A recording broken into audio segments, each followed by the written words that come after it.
Un simple commentaire, une photo partagée, une story publiée et tout peut basculer. Le numérique offre une liberté d'expression sans précédent, mais il est aussi le théâtre de nombreux excès. Comment naviguer sur le web en toute sécurité en respectant les autres? Aujourd'hui, nous nous posons la question dans Podium Jeunesse, comment être citoyen à l'ère du tout numérique. Pour en discuter à ma gauche, nous accueillons pour la première fois dans Podium Jeunesse M. Kofi Meleagbe Agano. Monsieur Agano, bonsoir. Bonsoir, madame. J'espère que vous allez bien. Nous allons très bien. Vous êtes le chef de la division des médias à la direction de l'information civique. Bienvenue à Podium Jeunesse. Merci beaucoup. À ma droite, nous retrouvons M. Wakilou Biao. Vous êtes juriste et président du CEJAS, le Centre d'action juridique et sociale. Bonsoir, M.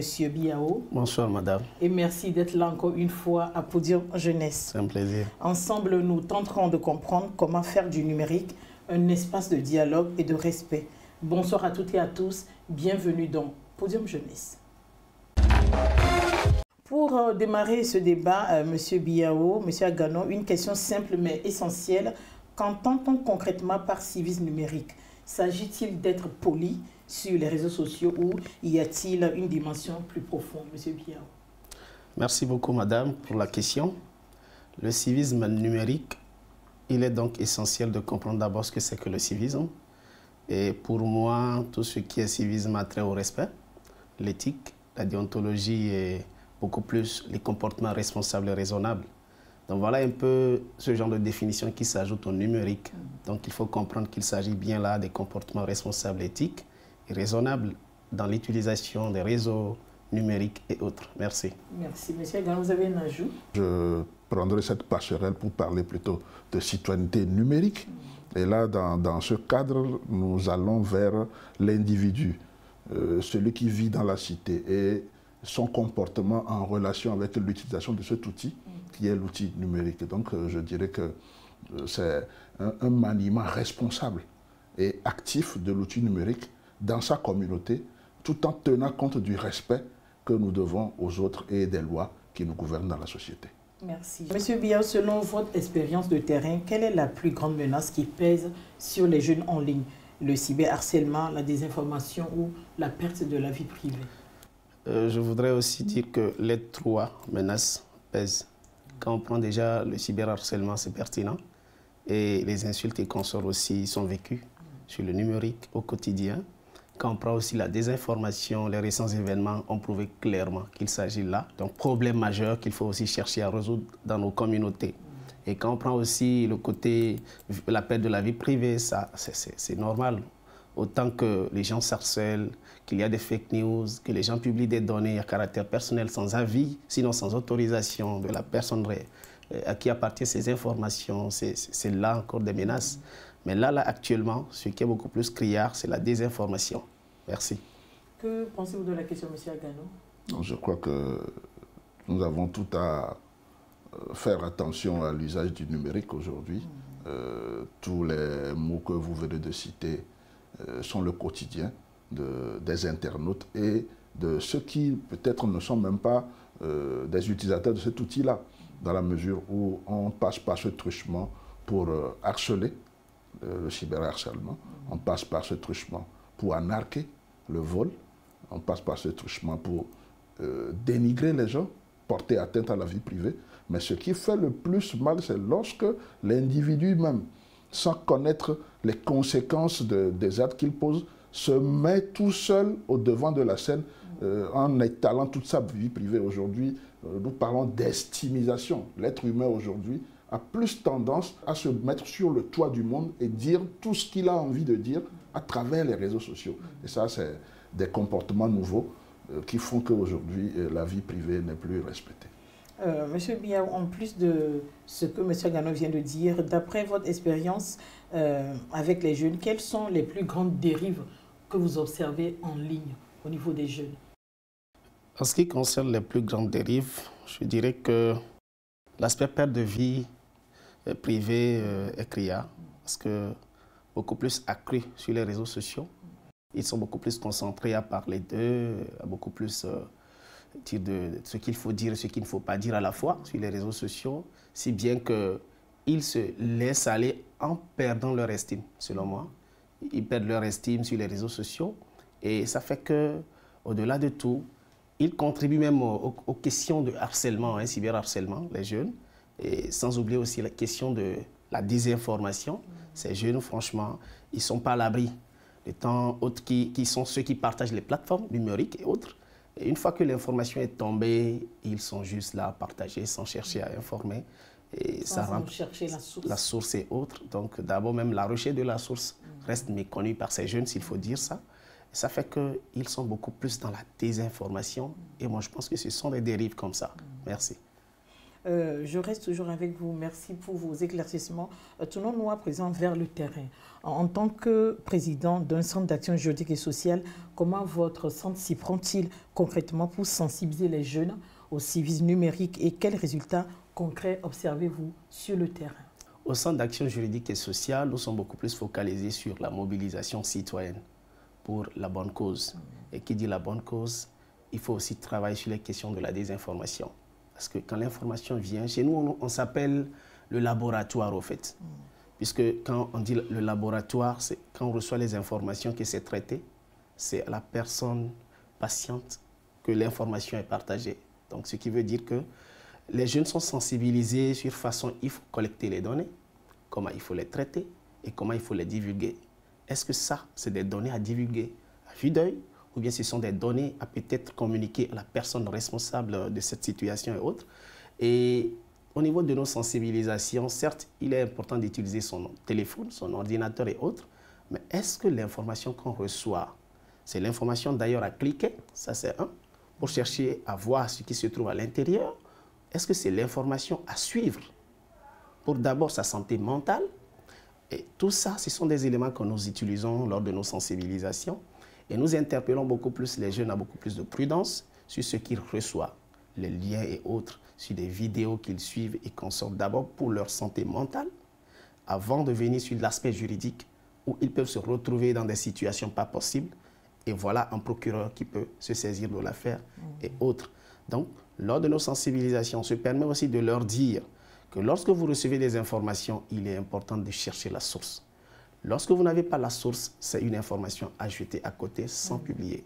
On a déjà des schémas qui nous permettent de comprendre aussi de façon on vérifie la source et autres. Et lorsqu'on n'a pas la source, l'information n'est pas à publier. Merci. Merci à vous aussi. Monsieur Aganon, de l'aspect juridique et associatif, passons à la vision de l'État. Comment le Togo aborde-t-il cette question du civisme numérique et quelle est la place des médias dans cette éducation citoyenne? Merci beaucoup, madame. Tout d'abord, l'État togolais a reconnu l'utilité du numérique. D'ailleurs, l'État en fait un cheval de bataille et compte amener le Togo à un niveau supérieur à travers cet outil-là. Mais devons aussi constater que l'usage du numérique n'est pas sans revers.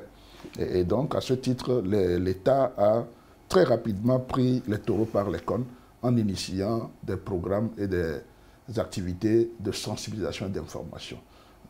Au niveau du ministère en charge de la citoyenneté, la direction de la formation civique a, dans ce sens-là, élaboré un manuel, qui est un manuel d'éducation à la citoyenneté numérique, qui est disponible sur les réseaux sociaux. Et en plus de cela, l'État a mis en place différents services qui aident à essayer de prévenir ce que nous pouvons appeler les cyberattaques. Et donc c'est l'ANSSI qui s'en occupe. Et d'autre part, il y a une institution chargée de la protection des données à caractère personnel pour que la vie privée des gens puisse être respectée. Maintenant, au-delà de ça, pour ce qui concerne la direction de la formation civique, nous procédons souvent par des sensibilisations. Lorsque ce manuel a été écrit, nous avons procédé d'abord à sa vulgarisation sur toute l'étendue du territoire national et nous avons visité presque toutes les préfectures en conviant les populations des différentes couches à cette séance de sensibilisation. Et peut-être contrairement à ce que le centre de M. Biao fait, qui est un peu plus technique, il faudrait que les Togolais puissent de manière générale connaître les méfaits de cet outil-là et commencer par prendre conscience. Et donc, c'est des informations d'ordre général qu'on leur a données, mais on s'est plus appesanti sur un petit code que la direction de la formation civique a élaboré, qui est en 10 points, et qui dit de manière globale ce que l'utilisateur de l'outil numérique doit savoir, et ce qu'il doit faire, ce qu'il doit éviter. Et donc, c'est de cette manière-là que le travail se fait aujourd'hui. Et à chaque fois que nous sommes devant une cible désignée par notre direction pour peut-être une autre thématique, nous n'oublions jamais de rappeler qu'aujourd'hui, le numérique est un outil, certes utile pour notre société, mais qui comporte plusieurs pièges et qu'à ce titre, il faudrait que les populations sachent l'éviter. Merci. Le civisme numérique, M. Biao, n'est-il pas un frein à la liberté d'expression? C'est une crainte que certains partagent. Le civisme numérique ne risque pas de brider cette liberté en imposant trop de règles? Je pense qu'il y a nuancé, au fait, l'aspect civisme numérique et liberté. Vous voyez, quand on dit civisme numérique, tout concourt au respect, à la déontologie, à l'éthique et autres. Ce que moi je ne voudrais pas qu'on me fasse, que je puisse l'éviter pour l'autre. C'est un peu ce qu'on nous rappelle. La morale aussi le dit. Et vous voyez, les insultes et les injures qui les sollicitent, qui les souhaitent, je ne pense pas. Donc voilà un peu ce qui entre dans le civisme numérique. Et quand on revient aussi, les questions de la désinformation, qui souhaite qu'on lui mente au fait? Personne. Donc c'est des points essentiels en réalité qui sont rappelés pour que nous, utilisateurs du numérique, qu'on puisse s'assurer que l'humain a droit à sa dignité. L'humain a droit qu'on l'informe objectivement. Et l'humain aussi a droit que sa vie privée soit aussi protégée. Donc, de la manière dont ça doit se faire dans la vie courante, la vie numérique que nous partageons aussi ensemble, nous devons aussi incorporer ces droits-là pour mieux les protéger et ainsi de suite s'assurer que l'humain là aussi se sent bien et l'utilise aussi dans de bonnes conditions. Et là, je ne vois pas où se trouvent les freins à une liberté. Les libertés, on dit souvent que ma liberté, elle s'arrête là où commence celle de l'autre. D'où une loi pour réguler tout cela. Et là où la crainte peut venir, c'est l'usage abusif peut-être, ou l'interprétation peut-être d'une loi qui est censée protéger vers autre zone qui n'arrange pas l'utilisateur. Et souvent, les lois juridiques sont beaucoup plus, sinon les droits sont beaucoup plus ambigus, sinon la loi dans leur interprétation et autres. Et ça peut amener aux gens, les utilisateurs, de craindre le pire dans l'usage du numérique. Mais moi, je pense que si on va dans un sens où tout le monde est conscient que c'est le respect, l'éthique, la responsabilité dans l'utilisation du numérique qui est beaucoup plus prônée, je ne vois pas là restreindre les libertés à une personne. Peut-être, s'il peut arriver que l'utilisateur sur les réseaux pense dire une vérité, mais n'a pas les bonnes manières de le faire, je pense qu'il y a lieu que celui-ci puisse comprendre qu'on puisse couper ou soit le supprimer en attendant qu'il puisse apprendre les bonnes manières pour pouvoir revenir sur les réseaux. Ce n'est pas seulement au Togo, c'est partout ça se passe.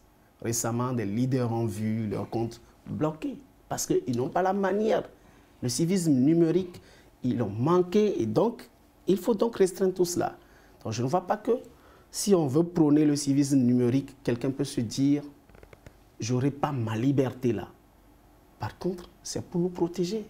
Merci, madame. Monsieur Agano, votre avis sur cette question? Non, je ne crois pas que le civisme numérique donne une liberté aussi large que possible, puisque mon collègue M. Biao l'a dit tout à l'heure, la liberté de l'un s'arrête là où commence celle de l'autre. Et donc, à ce titre, il faudrait que les populations, ou du moins les utilisateurs du numérique, sachent qu'il y a des limites. Et il y a des choses qui sont proscrites dans cet espace-là. Et donc, ce ne serait pas une limitation ou une restriction de l'espace de liberté lorsque on met en place des lois. Et je dis même que moi, je reste sur ma faim. Le code pénal togolais prévoit des amendes, mais il faudrait qu'on aille au-delà, que spécifiquement pour le cadre numérique, qu'on puisse s'attaquer dans les détails aux dérives que nous observons aujourd'hui sur les réseaux sociaux et qu'on puisse faire des tests qui visent spécifiquement ce domaine-là. Je crois que, et après, lorsque on va commencer par les appliquer, parce qu'aujourd'hui, beaucoup ne savent pas de quoi ça retourne, et tout le monde se permet de faire ce qu'il veut. Parce que quand tu as envie de dire quelque chose, on dit aujourd'hui, certes, la liberté d'expression est reconnue au Togo, mais il faut savoir aussi s'adresser aux autres.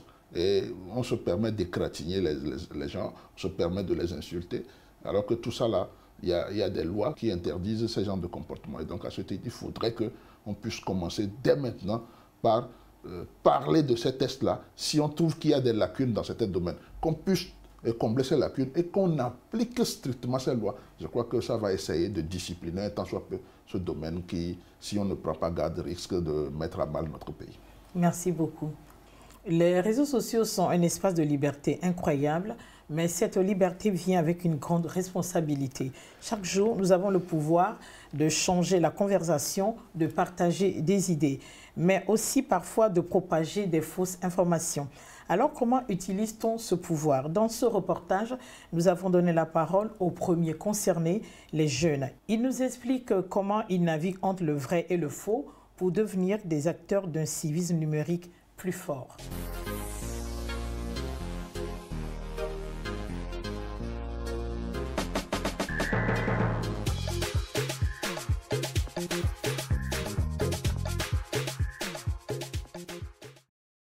Sur nos écrans, une information chasse l'autre.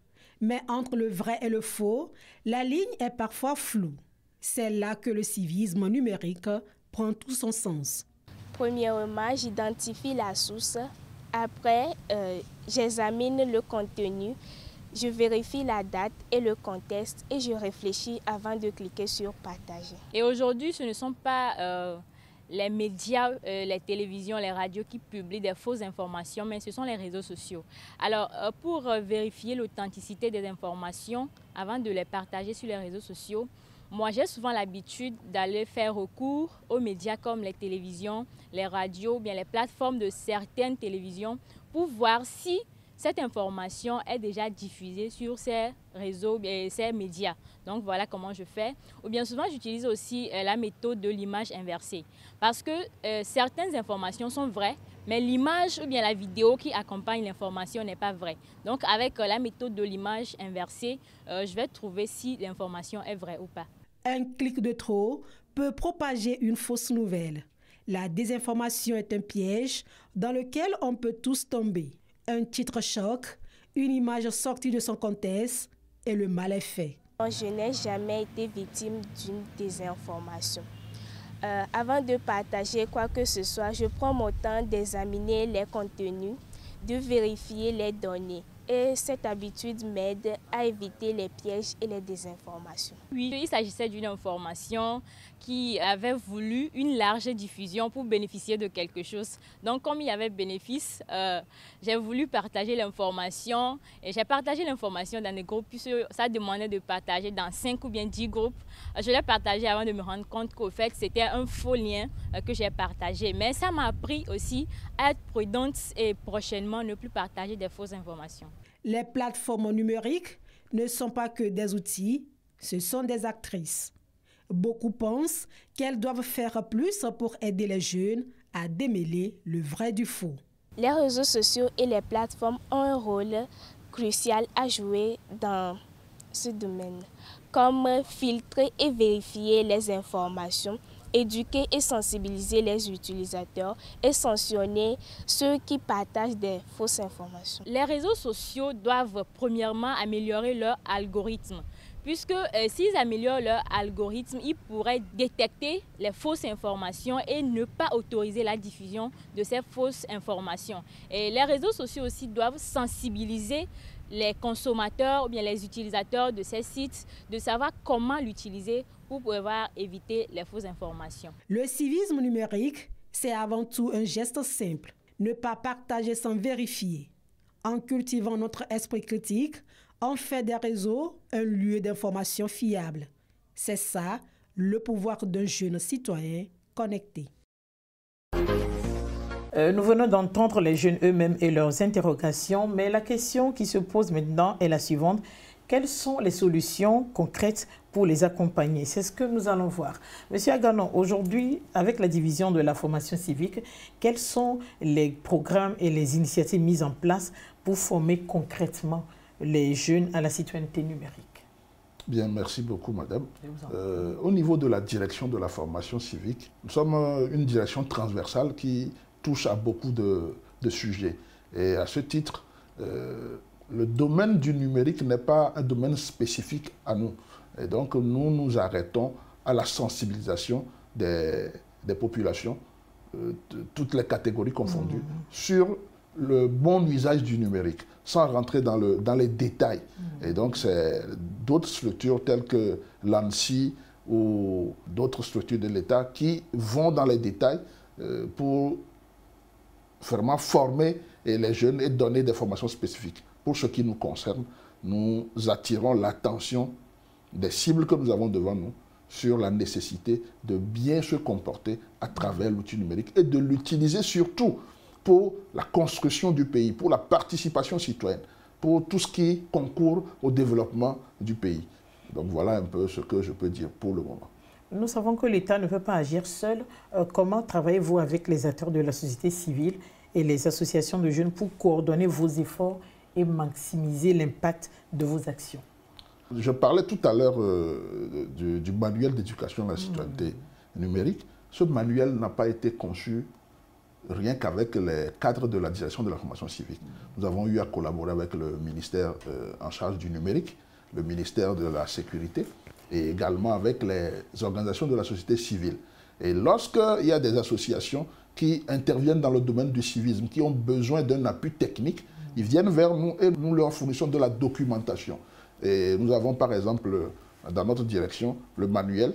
Je voudrais préciser que ce manuel n'a jamais été mis en vente. Il est libre, gratuit, vous pouvez le télécharger sur le net. Et nous avons encore quelques versions papier chez nous. Et il y a également le code dont je parlais, le code en 10 points, qui est fait sous forme de petits fascicules que nous donnons librement à ces associations-là, nous les accompagnons pour qu'ils puissent répercuter ce message-là sur le terrain. Je voudrais aussi faire remarquer que si actuellement nous sommes en train de faire cette émission, c'est grâce au numérique. Et donc l'État, à travers ces émissions-là aussi, agit sur les populations. Et je crois que c'est ce tout-là qui concourt au travail que nous faisons à la direction de la formation civique. Monsieur Biao, abordons maintenant le volet légal. Le cadre législatif togolais actuel est-il suffisant pour lutter efficacement contre les dérives comme le cyberharcèlement ou la diffusion de fausses nouvelles? Et si besoin, y a-t-il des projets de loi en cours pour adapter le droit à ces nouveaux défis? Merci pour la question, madame. Je vous en prie. Et quand on prend le cadre légal togolais, je dirais que les efforts sont à saluer. Entre-temps, on ne parlait pas de la loi sur la cybersécurité, elle existe. Et quand on vient aussi au niveau des institutions aussi, on n'avait pas l'institution qui régule la gestion des données à caractère personnel. Maintenant, ça existe. Et quand on revient à l'aspect loi, si spécifique quand on prend le code, sinon la loi sur la cybersécurité, il y a à la fois les limites qu'il faut aussi renforcer. Surtout les questions en lien avec la liberté, comment l'appelle-t-on, la désinformation, qu'il faut beaucoup plus renforcer.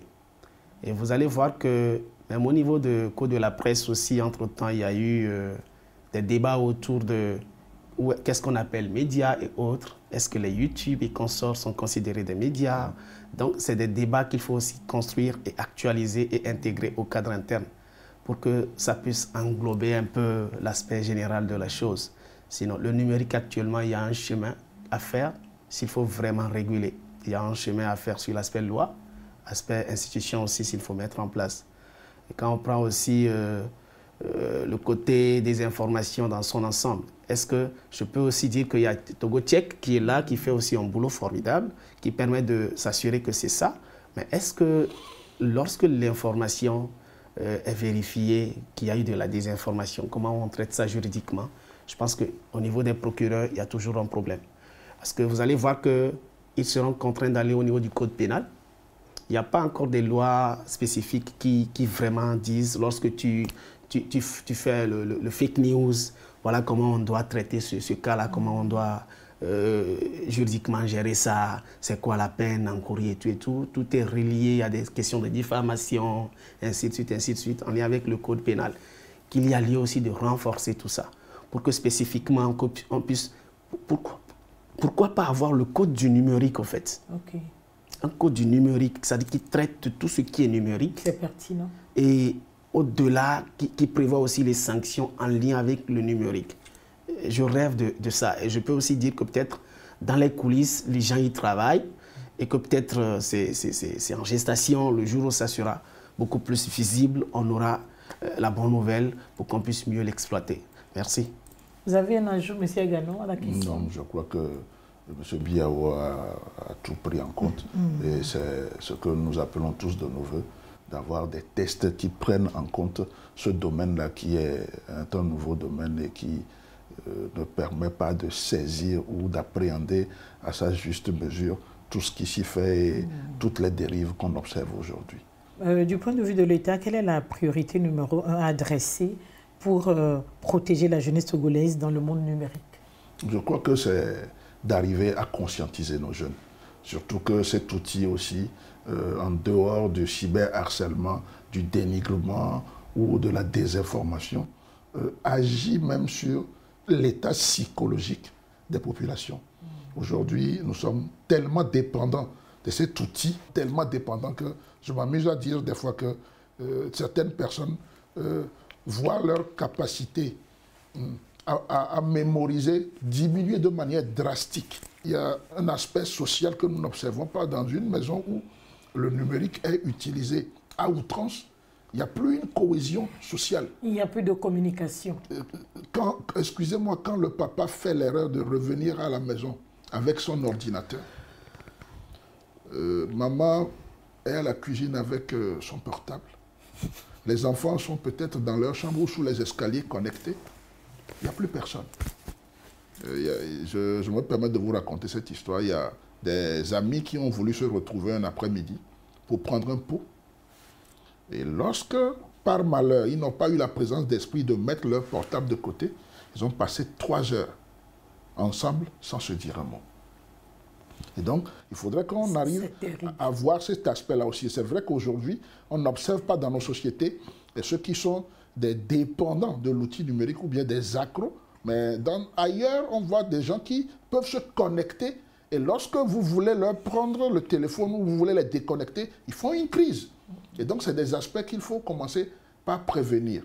Et donc, au-delà, c'est toujours la sensibilisation, mais arriver petit à petit, lorsque le cadre légal sera bien formalisé, qu'on trouve des solutions à ces genres de situations pour que demain, on ne soit pas des esclaves de cet outil qui nous donne beaucoup de possibilités, mais qui, au-delà, fait de nous des robots. Monsieur Biao, en tant que centre, vous êtes au contact direct de la jeunesse. Quels sont selon vous les outils les plus efficaces pour faire passer le message du civisme numérique? Un atelier pratique est-il plus impactant qu'un simple spot publicitaire? Pour ce combat, je pense que tout est utile. Que ce soit spot publicitaire, ou atelier interactif, voire même les B2B, des discussions entre pairs, des témoignages de ceux qui sont victimes, des jeunes victimes de ce qu'on appelle l'incivisme numérique, victimes de l'incivisme numérique. Lorsque ces jeunes discutent avec leurs pairs, ça renforce un peu l'alerte. Et quand on vient aussi au niveau des spots publicitaires et autres, récemment, j'apprécie l'initiative de la TVT. J'en vois souvent de temps en temps des spots, à la fois animés sur la désinformation et tout. Il faut apprécier et féliciter la TVT pour ça. Et voilà un peu des éléments aussi qui sont utilisés pour beaucoup plus sensibiliser une jeunesse. Nous, on utilise aussi ces genres d'aspects-là, des petits montages vidéo quand on est en communauté, en version terre-à-terre. C'est expliqué en français facile, chacun comprend comment ça fonctionne. Des petits films sur la YouTube qu'on collecte sur l'aspect que M. Agano vient de présenter, où des familles sont délaissées à cause du numérique et autres, ou des témoignages de certaines, par exemple récemment. Est-ce que les familles sont délaissées? C'est comme si elles n'existaient plus. Bon, on peut aussi dire n'existait plus, délaissé. On peut aussi combiner les deux. Certains sont autant accros qu'elles n'existaient plus. Et d'autres sont en train de s'aventurer vers l'accro, qu'on essaie d'éviter déjà. Donc, quand on prend aussi récemment une vidéo où, quelque part en Inde, sauf erreur de ma part, une collectivité a décidé à partir de 19h, on coupe ce qu'on appelle la connexion. Il y a un gong qui sonne et 19h, tout est coupé. Donc, voilà un peu des pratiques qu'on essaie d'amener les gens à comprendre que naturellement, on peut le concevoir sans que l'autorité puisse prendre des mesures, qu'on puisse déjà se fixer des horaires d'utilisation, qu'on puisse comprendre comment ça fonctionne pour éviter d'être accro.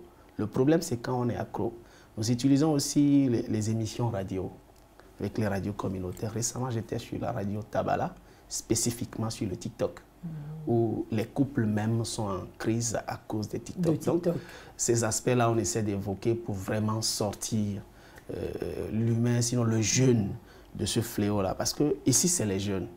Vous allez remarquer que maintenant, rien ne se fait sur le terrain. C'est sur les smartphones. Quand on les sollicite d'être engagés sur le terrain pour le développement, on ne les sent pas. Mais il suffit juste de leur donner un sujet, tout le monde est au courant. Même si vous mentez, ils vont relayer le mensonge. Mais si on leur dit sortez massivement pour agir directement sur le terrain et créer un concret, c'est difficile. C'est là encore le piège qu'on essaie de résoudre à travers nos sensibilisations. Il ne s'agit pas seulement du civisme numérique, mais de la façon dont le numérique est arrivé à muter nos âmes, muter nos esprits et nous amener à être quelque chose, nos habitudes, nous amener à être quelque chose d'autre que humain. À côté d'une crise, on est beaucoup plus concentré à voir comment on peut relayer ça que de sauver. Donc voilà un peu ce qui entre aussi dans les débats. Au-delà de tout, nous sollicitons davantage aussi la direction de M. Agano pour beaucoup plus produire les éléments, rendre accessibles. Je rêve de voir le relais de cette direction à l'intérieur du pays pour que ces manuels et consorts, l'on puisse les utiliser davantage. C'est un appel que je lance. Pour que quelque part au fin fond, où je peux appeler Possao par exemple, le jeune qu'on veut aller rencontrer là puisse aussi savoir de quoi il s'agit. Quelque part, au fin fond de Pogno, au Garo, dans les secteurs de savane, qu'on puisse aussi, le jeune qu'on veut rencontrer là, puisse avoir ces outils-là et les utiliser. Et quand vous revenez même dans la centrale, il y a des coins que les gens n'osent pas aller. Et comme on peut appeler la zone un peu vers Blitatoua, où récemment il y a eu du sinistre, où les écoles sont tombées et autres. Les jeunes, ils utilisent, mais ils ne savent pas comment l'utiliser. C'est des proies faciles. C'est vrai que le réseau Internet est très utile, mais à cette allure, il est aussi important de réguler, de chercher à réguler. C'est vrai que ça fait sourire, mais j'ai remarqué que dans l'inbox WhatsApp d'une de mes connaissances, la personne a écrit « Je ne suis plus connectée à partir de 18h ». Donc n'essayez pas de me contacter sur Internet à partir de 18h parce que je suis une mère de famille. C'est ce qu'elle a écrit. Non, je crois que c'est quelque chose d'assez salutaire. C'est une décision personnelle. Et c'est sur ça que fondamentalement, nous travaillons. Parce que chez nous, c'est à la direction de la formation civique, c'est les valeurs d'abord. Et quand la personne elle-même prend conscience des méfaits de l'utilisation de cette technologie, elle arrive à faire la part des choses. Et elle peut décider, comme le cas de la sœur là, de se dire, je ne me connecte plus à partir de telle heure. Quand je me connecte, voilà les sites que je peux visiter. Ou bien quand je suis en ligne, voilà la manière dont je vais me comporter. Parce que dans tout ça, il faut savoir être en ligne, être bien en ligne. Et voilà des éléments que nous apportons souvent dans nos sensibilisations. Et ce qui est encore plus grave aujourd'hui, parce que pour nous, le citoyen numérique, c'est celui qui arrive à apporter sa contribution.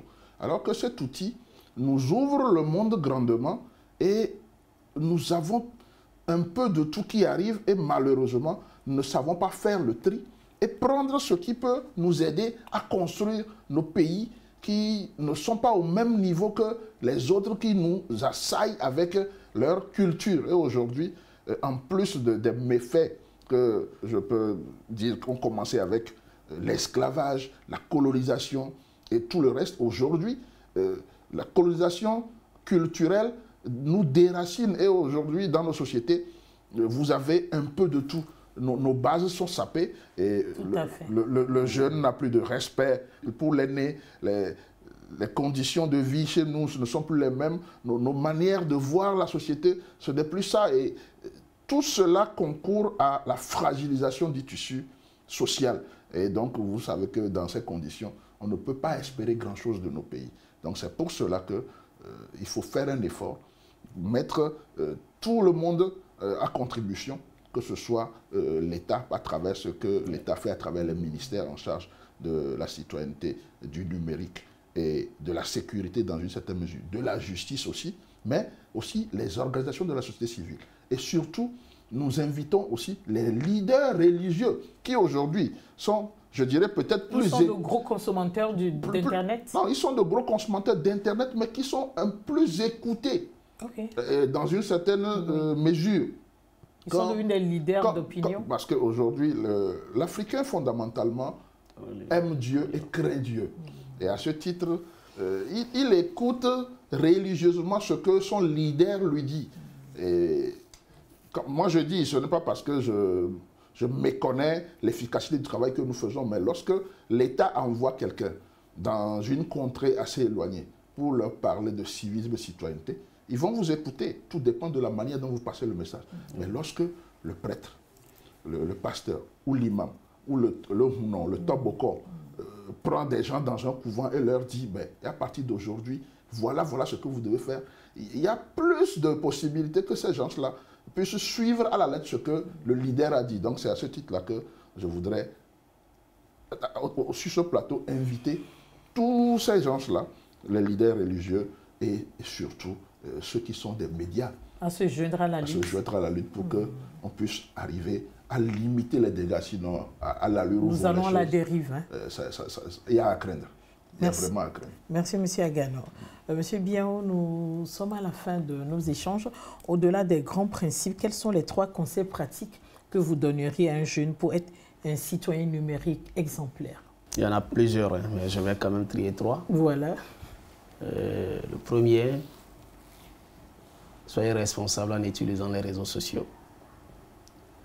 Parce que qui dit responsable répond aussi de ses actes. C'est pour cela que j'invite toujours vers la responsabilité.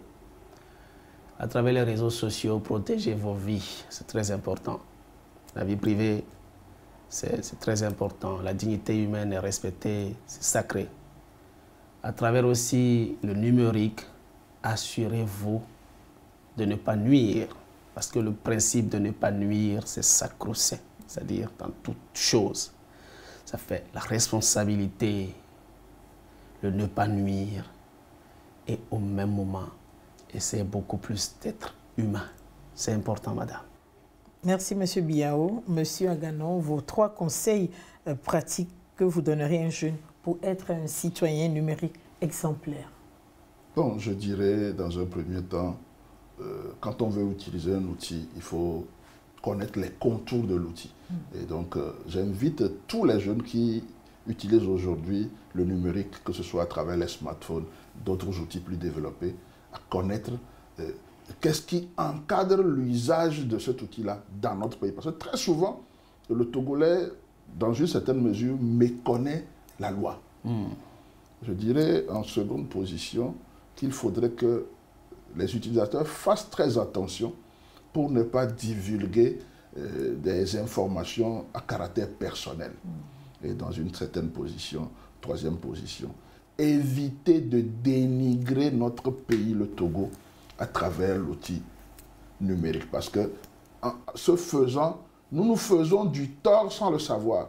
Je suis désolé, ces derniers jours, certains ont pensé qu'à travers cet outil-là, ils pouvaient arranger, ou du moins se régler un certain nombre de problèmes qu'ils estiment être les leurs dans ce pays, mais ils ont plutôt peut-être, ma foi, c'est une vision personnelle, contribué à écorcher l'image du Togo à l'extérieur, ce qui ne permet pas aux investisseurs et à ceux qui sont intéressés par le Togo de s'y attacher. Donc, c'est de convier les jeunes à ne pas utiliser cet outil-là pour dénigrer notre cher pays, le Togo. Merci, Monsieur Aganon. De ces échanges, une chose est certaine, le combat contre la désinformation nous concerne tous. Un immense merci à vous, Monsieur Aganon, et à vous, Monsieur Biao, pour avoir enrichi cette émission de vos perspectives.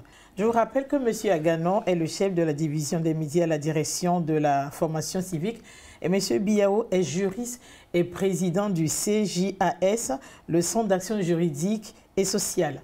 Le numérique est un outil formidable, mais il ne doit jamais faire oublier les règles du respect et de la citoyenneté. À travers les échanges d'aujourd'hui, une chose est claire, le civisme ne s'arrête pas aux frontières du réel.